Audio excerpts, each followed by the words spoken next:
Bismillahirrahmanirrahim. Assalamualaikum warahmatullahi wabarakatuh. Bersua dalam berita perdana malam ini, saya Ahmad Nur Irsyaduddin Hasrum. Dan saya Wazna Fakriana Osman. Berita-berita utama malam ini. Rasanya secara eksklusif awal tadi melihat berita perdana pukul 8 malam. Terkejut sudah. Fikir berita sudah rupanya. Itulah ya.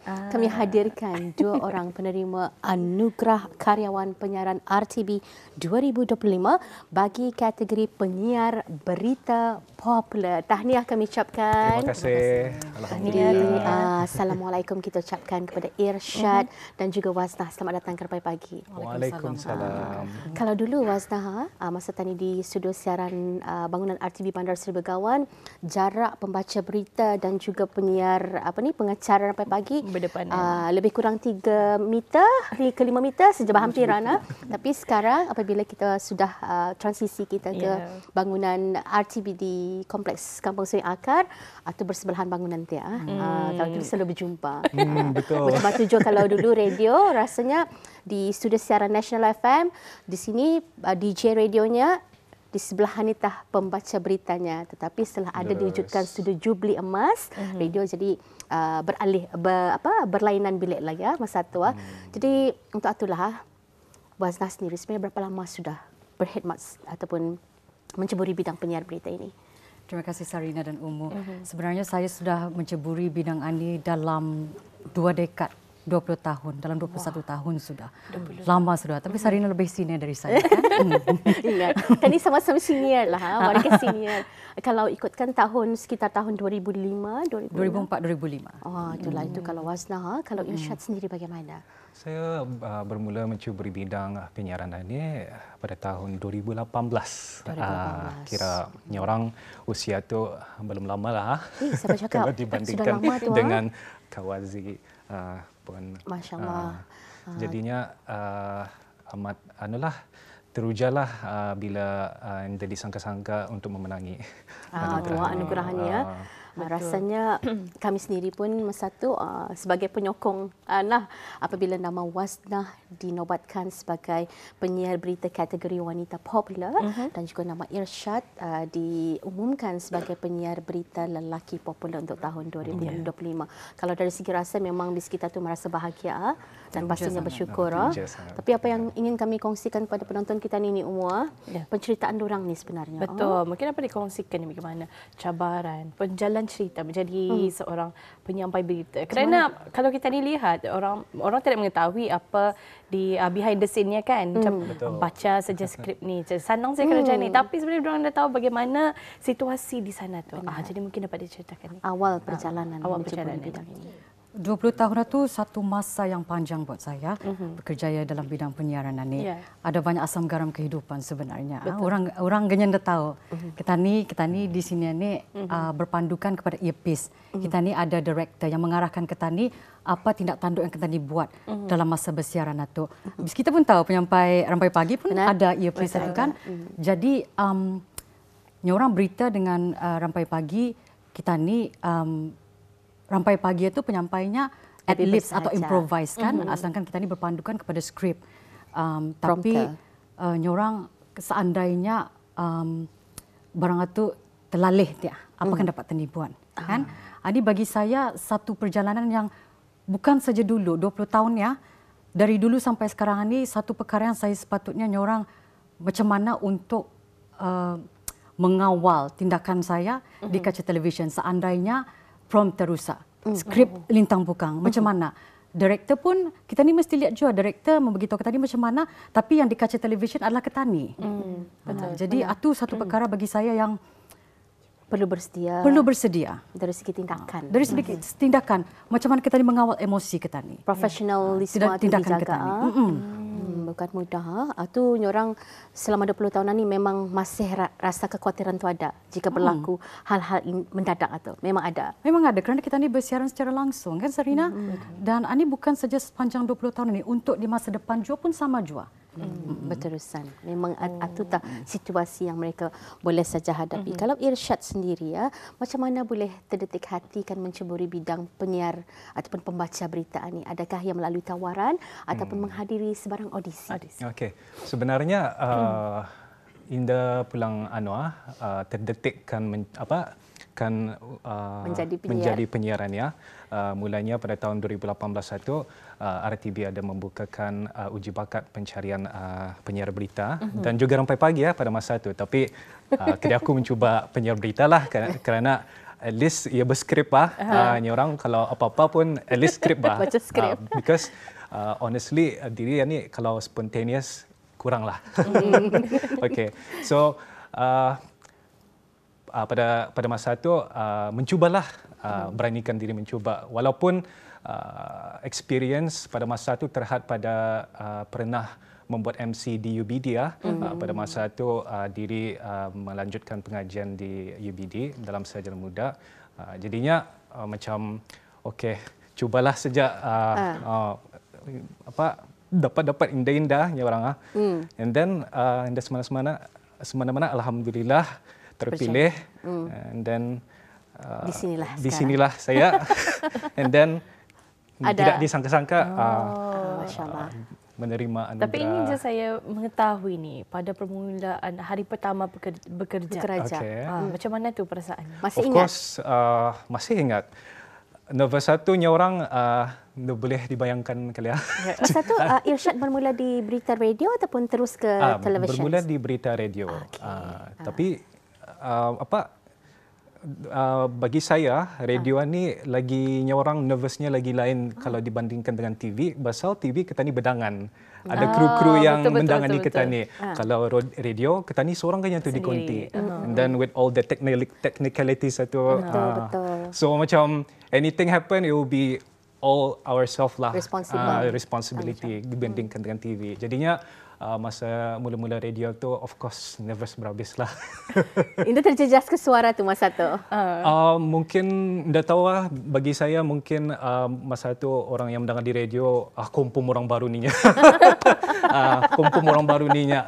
Kakunya orang sebutan itu kaku, sepatah-sepatah. So itulah pengalaman semasa di TV? Pertama kali di TV? Pertama kali di TV nya orang okey atau inda luan-luan nervous basalnya orang mungkin dari radio tu ia punya transition dari radio ke TV tu agak lama. Ada jedanya. Ada tempohnya tu macam indalah luan-luan nervous macam radio mula-mula tu. Mungkin pertama kali diberikan kesempatan untuk membaca berita perdana pukul 8 malam bergandengan dengan orang-orang lama seperti Nur Baizura Andy dan Waznah sendiri juga. Orang momen-momen yang bagi saya bagi saya amat membanggakanlah, berharga juga. Orang diiktiraf dikenal. Betul ya, alhamdulillah.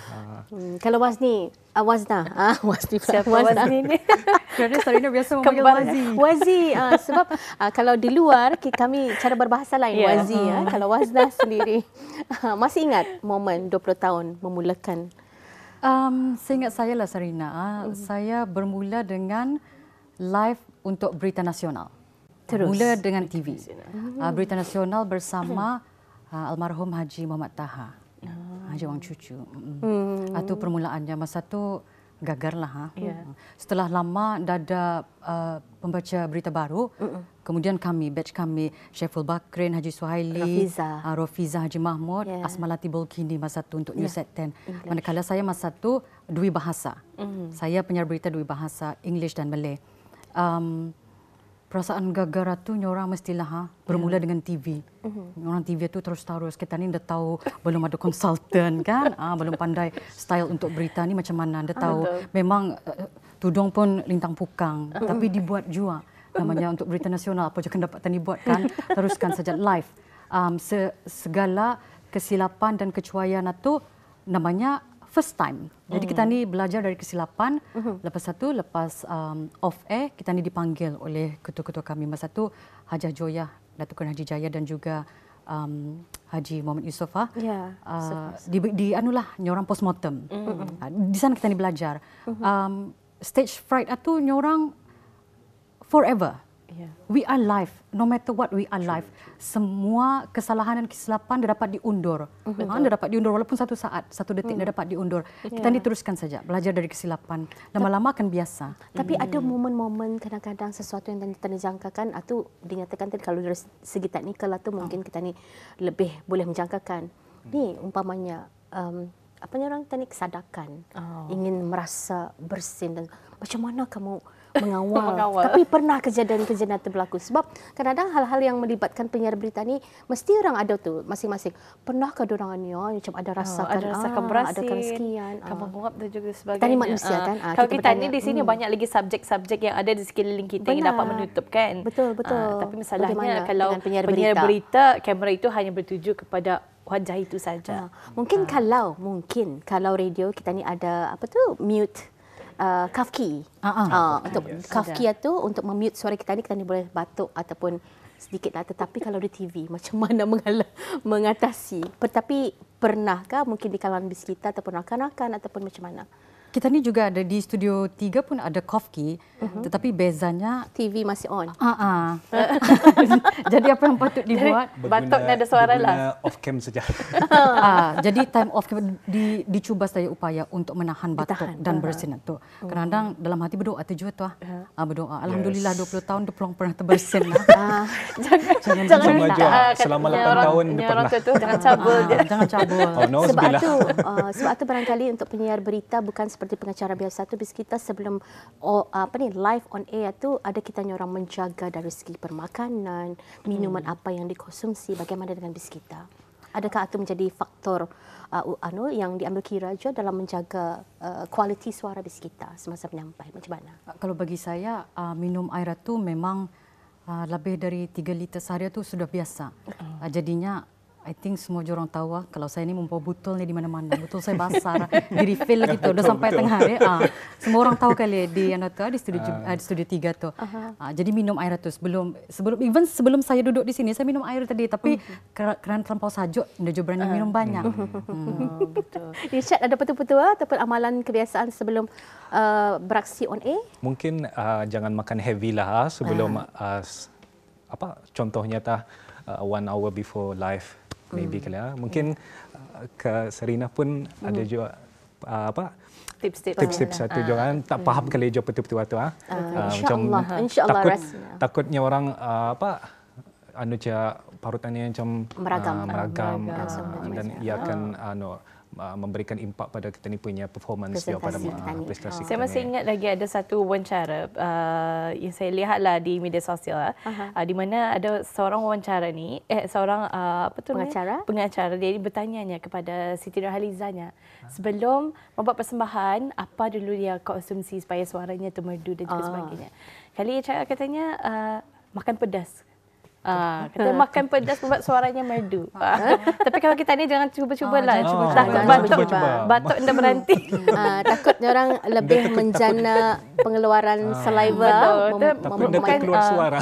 Takut dia keluar suara. Berdaham, senyum manja. Tapi selama pengalaman kita menjadi penyiar berita, saya percaya ada mentor. Macam Waznah sendiri, saya percaya Allahyarham Haji Taha, Haji Cucu itu merupakan salah seorang ikon dia barangkali mentor yang banyak mengajar dalam bidangan ini. Dan bagi Irsyad sendiri bagaimana mungkin mentor-mentor bis kita membantu bis kita membina identiti suara kita, penampilan bis kita semasa on air sebagai penyiar berita, bagaimana?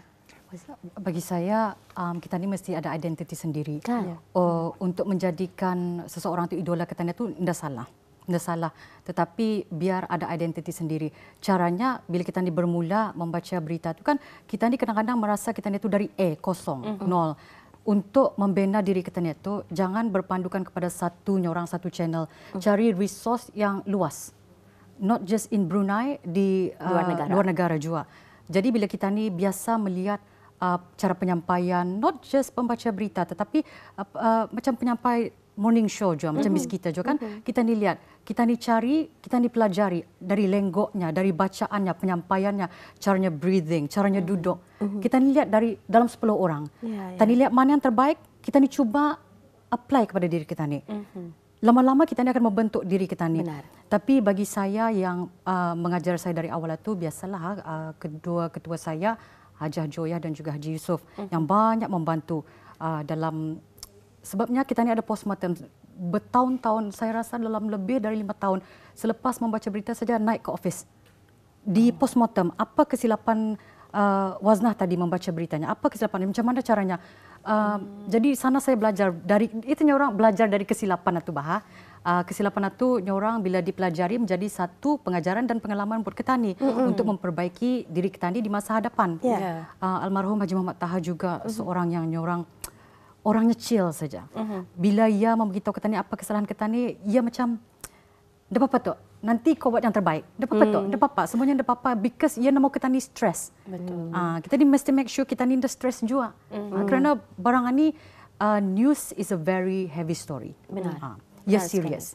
Ia bukan hiburan. Betul. Jadi kalau kita ni kan berketawa pun, this is not the place for it. Ketawa biar di luar. Dalam membaca berita kita ni mesti ada karakter. Which is karakternya tu karismatik. Ya. Di sana. Jadi kita ni lihat mentor-mentor kita ni gabungkan semuanya. As I said, bukan saya dari seorang dua. Semua kita digabungkan, kita dijadikan satu apply kepada diri kita ni, dan akhirnya kita ni membina identiti kita ni sendiri. Itu penceritaan daripada Waznah yang menyampati transisi penyiar-penyiar legend sebelum ini beberapa orang. Kalau Irsyad sendiri bagaimana? Siapa yang dilihat? Yang banyak mempengaruhi saya dari mula saya berkecimpung dalam bidang penyiaran ini adalah bekas ketua penyiar berita iaitu Tuan Haji Omar Abdul Rahman.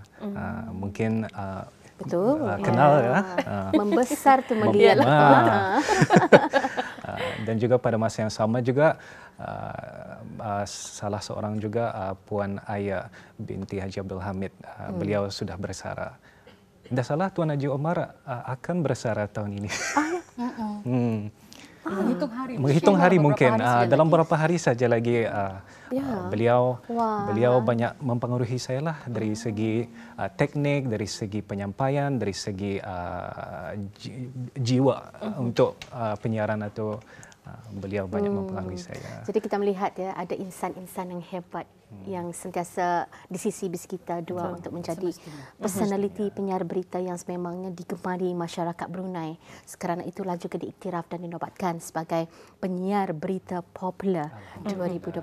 Tahniah sekali lagi kami ucapkan. Mungkin seringkas sepadat masa yang kita ada, sedikit nasihat atau mungkin ada kata-kata apresiasi yang diungkapkan. Okey. Terima kasih saya ingin ucapkan kepada terutama sekali ibu saya Fatimah Haji Damit. Ada banyak nih, jadi kita ni seringkas kan, dan kepada ketua-ketua saya ya di bahagian berita dan hal ehwal semasa, Puan Ismawati Haji Ma'ruf dan juga Dengku Masjid Nawati Pin Haji Merali yang juga penyiar berita juga. Terima kasih kerana sentiasa menyokong saya nyorang untuk kerja saya aneh. Dari dulu dan selamanya. Terima kasih. Kalau Irsyad sendiri bagaimana? Okey. Mula-mula saya ingin bersyukur kepada Allah Subhanahu Taala kerana diberikan rezeki untuk menerima anugerah ini. And then kedua ibu bapa saya, of course, adik-beradik saya, isteri saya, dan juga semua yang telah menyokong saya, mengundi saya, amat berterima kasih yang tidak terhingga. Pasal barang ada yang disangka orang diri pun orang kalau dibandingkan dengan senior diri ni orang apa baru bermula orang. Tapi rezeki sudah ditetapkan. Alhamdulillah rezeki. Alhamdulillah untuk menerima anugerah ini. Baik. Jadi kami seluruh warga Rampai Pagi juga sekali lagi mengucapkan terima kasih dan juga tahniah sekali lagi, semoga terus maju jaya ke depannya dalam sama-sama orang kita ni merealisasikan harapan jabatan kita ni supaya dapat memberikan pemberitaan yang sahih lagi legit ya, valid. Jadi assalamualaikum kedua-duanya. Waalaikumsalam Terima kasih warahmatullahi Terima kasih Rina. Terima kasih.